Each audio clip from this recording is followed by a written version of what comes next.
people's strength to continue what we are Mr. doing Kwade, let me quickly jump in and ask you. Are not free to go out to vote. You know, the thing about this. What's the essence of this exercise? In Kano, for instance. Let us just allow this to be a free fall. I hope you can hear me, Mr. Kwade. In Kano, for instance, I mean, they've got a unique way of responding to issues such as this. They're quite aware of what they need to do or whether or not they should turn out and where to, because it's keenly contested between those two leading political parties in Kano as we speak. But could you, police security was deployed, AIGs, DIGs, and then the commissioner of police there is someone who a lot of people have actually given some thumbs up. So, but we'll come back and get your response. We can get to our correspondent in Bauchi now. Let's get her response. Hajara, go ahead, please.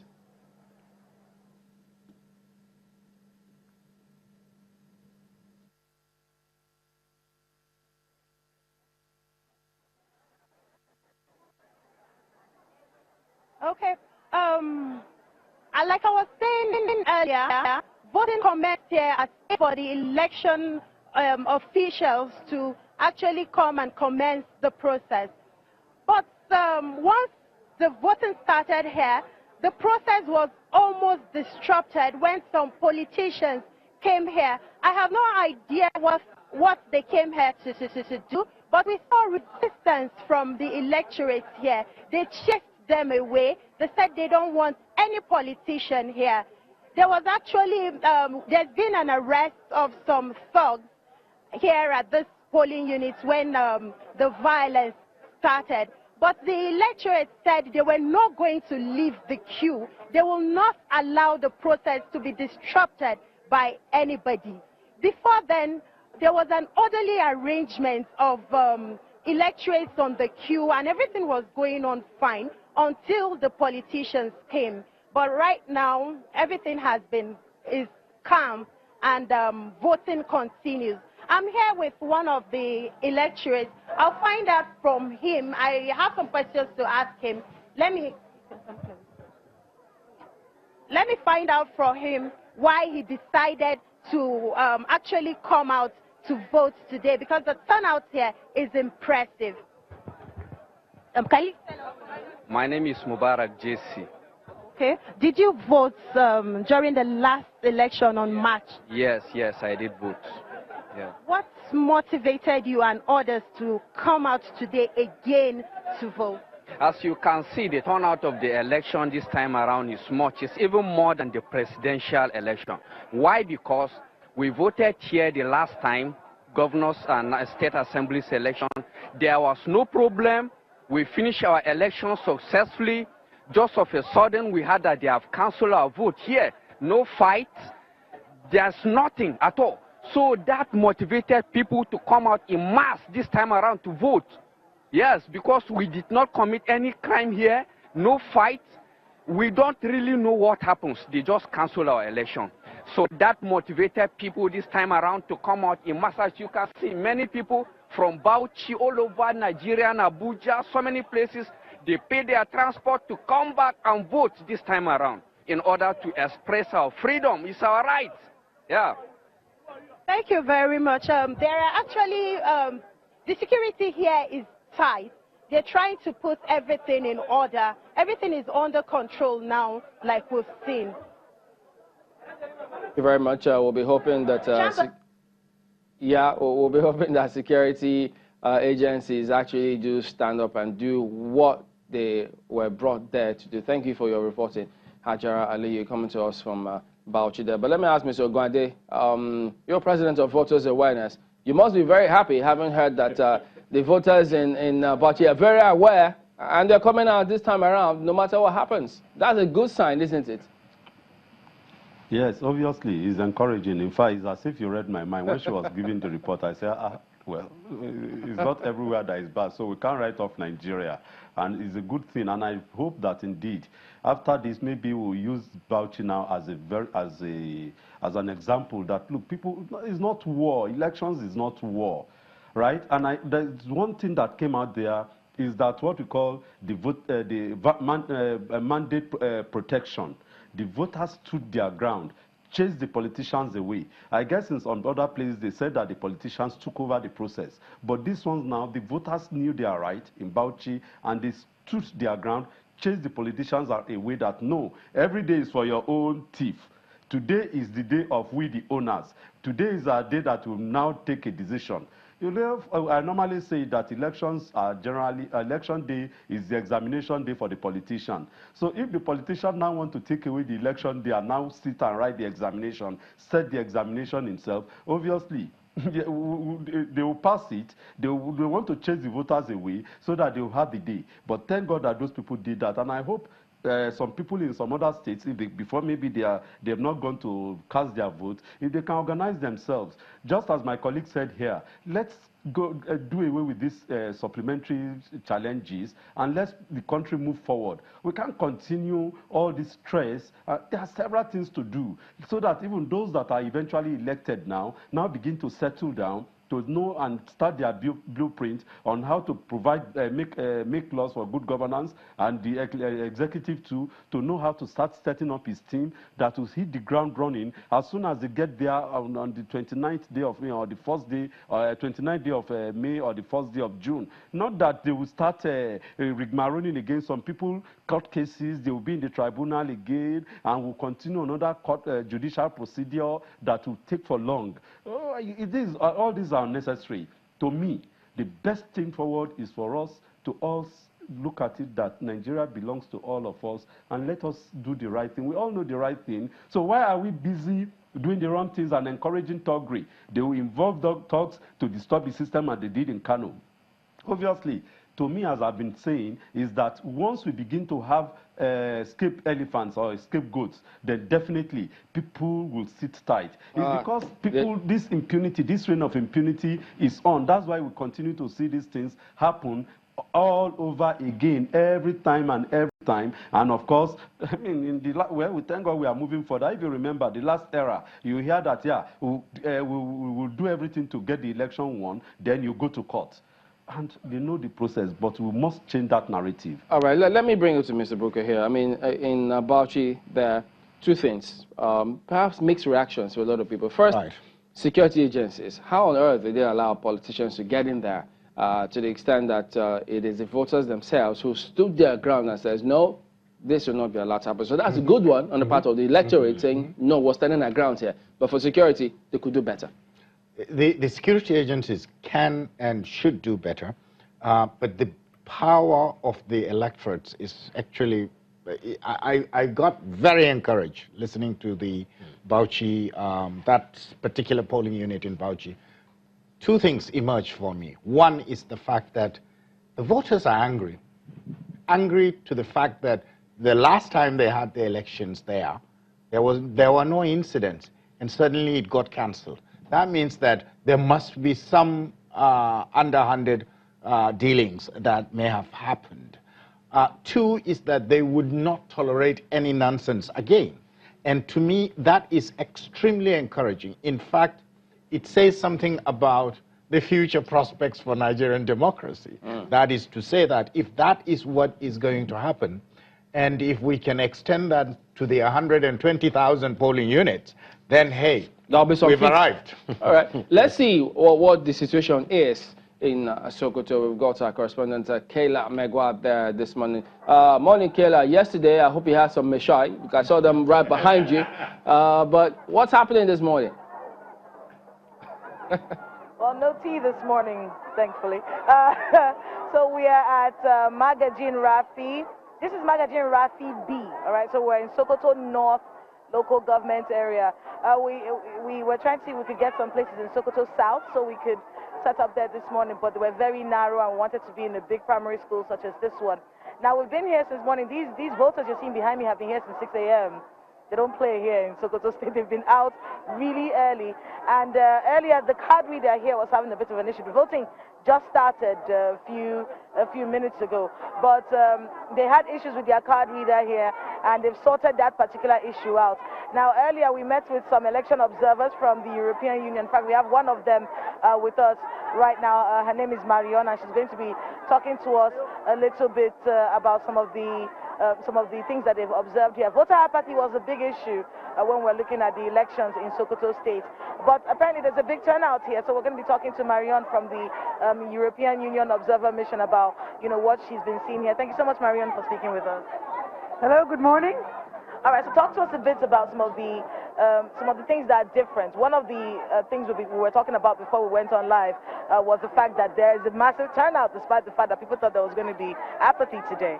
I must say it's impressive. I'm really impressed. And these people have been standing in line for maybe 2 hours already, some with small children.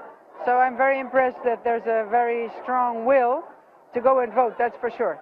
I saw the security agents earlier, they were chasing little children around because, one of the questions people have been having are children voting and whatnot. But they were sending the kids out of the place, but we're seeing a lot of women and a lot of men. Tell us a bit about the crowd that you're seeing at this particular polling unit. I see a lot of women, I see a lot of men, and I'm sure that the women have some small children with them. They can't keep them alone at home, so I understand there's children here. I think they're doing great. We are here with a few hundred EU observers all over the country, in all the states that the election is being rerun today. So we are part of a big team, and we're observing how things are going, whether the procedures are followed clearly, whether there's no vote buying, whether people are free, they look free to vote, whether the boxes are empty when we start, all kinds of control to see that the voting is actually being carried out in a correct way. Now, I know you can't really comment on what you've observed so far because the EU gives a report immediately after the polls. But just a sense about, what it's been like. You've been here since the presidential, then the governorship, and then the results were declared inconclusive, and now the supplementary. What's that experience been like for the EU? Well, I think, again, I'm impressed, and I think with such a big country, I mean, over 200 million inhabitants, it's quite a logistical challenge to set up elections. So I must say I take off my hat for the organization, and so far what I've seen here, it's impressive again. Everybody really wants to vote and stands in line for a long time. I hope they do give the women some leeway, because some of them have been standing in line for a long time with their babies. So as a woman, I also see that. But of course, everybody should get a chance to vote. Thank you so much, Marion. Okay, thank you. That's Marion there from the European Union Observer Mission. And it has been a very drawn-out process, but it's ongoing. We're hoping that today's election ends quickly. Really, that's the hope, that the elections end quickly at about 2 p.m., although it might be extended because the card reader here has been given issues. But it has started working, and elections have started at this particular polling unit. 135 polling units across the state, and of course, a lot on the line for the governorship election here in Sokoto State. And we're hoping that elections end quickly and collation starts and the winners announced soon, so we can get to the business of governance in Sokoto State. Back to you. All right, Kayla, I thought there was some optical illusion on my part, but we'll come back to you so you can tell us about those people who appear to be very young standing on the queue behind you. So when we get back to Kayla much later, we'll see how we can sort that out. But Mr. Gary, I mean, winding down, I mean, I must say, quite impressive in terms of the voters, how they've come out. 2 states so far. Yeah, but Bauchi and Sokoto. On the part of the voters now, very impressive how they're coming out. You can see if they've been standing there for 2 hours, I think this may be controversial. I think some persons in the South, they need to see how voters really stand their ground. They stay there. They can stand the heat in the kitchen here. Correct. Yes. To that extent, all the states where the the margins are very close, including Kano, I would expect the turnout to be decent. So Bauchi, Sokoto, Kano, and the turnout would basically be quite encouraging, based on at least the 2 spot checks that we have now of Sokoto and Bauchi.